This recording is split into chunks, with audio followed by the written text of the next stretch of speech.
High-speed rail has been around in the world since 1964 with the introduction of Japan's Shinkansen, otherwise known as the bullet train.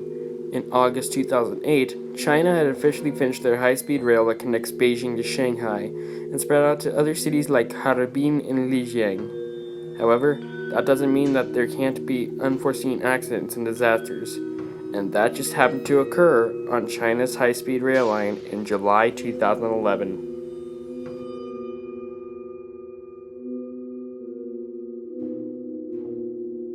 It's Saturday, July 23rd, 2011. Passengers were on board high-speed trains for their destinations.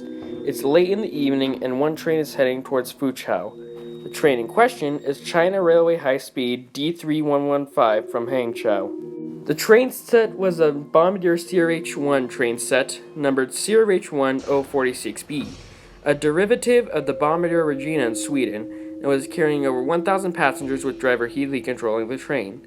The passengers were heading towards Fuzhou as they were tourists visiting the city for its location near the seaside. The train all of a sudden stops at a viaduct above the Ao River near Wenzhou. However, unbeknownst to D3115, a second train, D301, was approaching quickly behind it.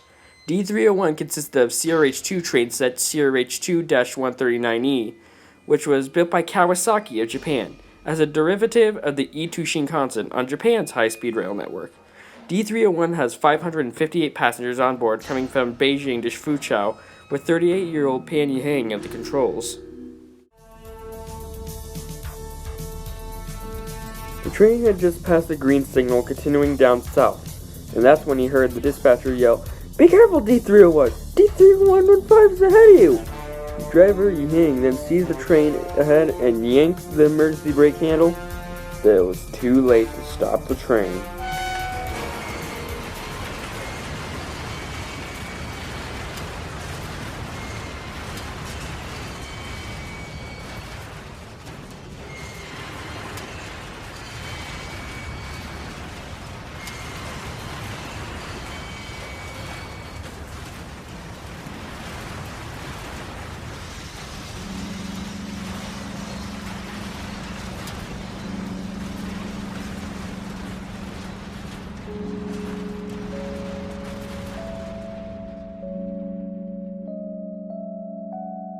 D301 slams into the back of D3115 at 8:34 p.m. local time, doing 62 miles per hour.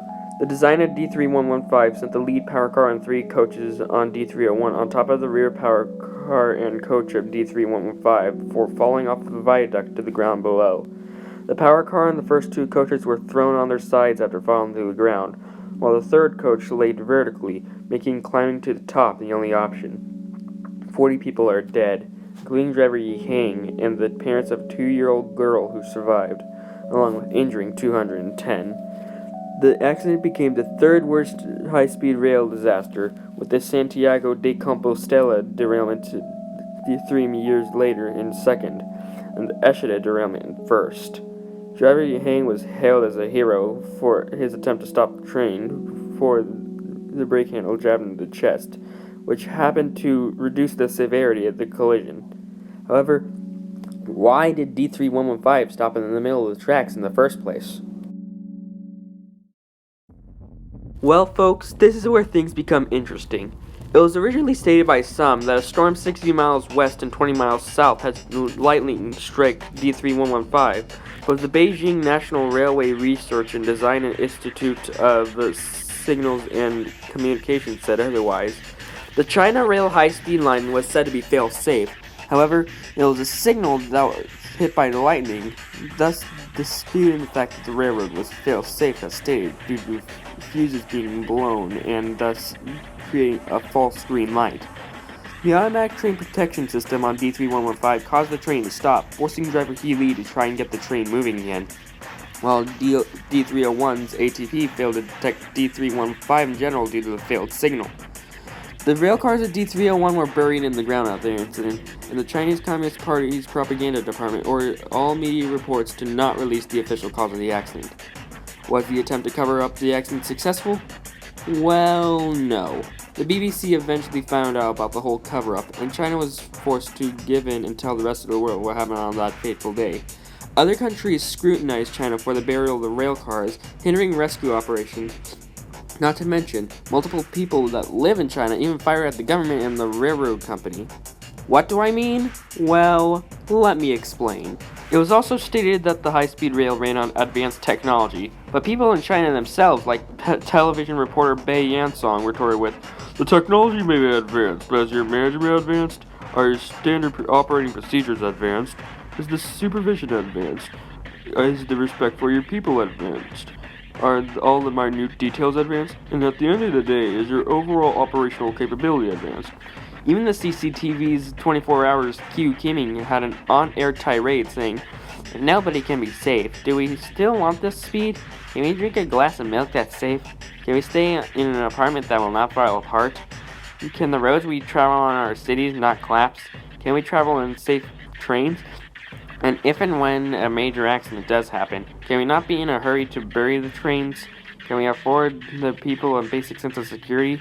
China, please slow down. If you're too fast, you may leave the souls of your people behind."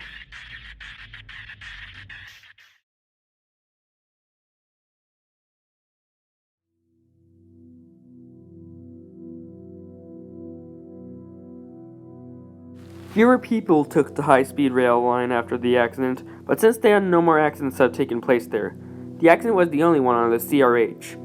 As a result, 3 people ended up being fired from CRH and arrested. Those 3 were Long Jing, Li Jia, and Hing Shengli. All had high-ranking positions before being laid off.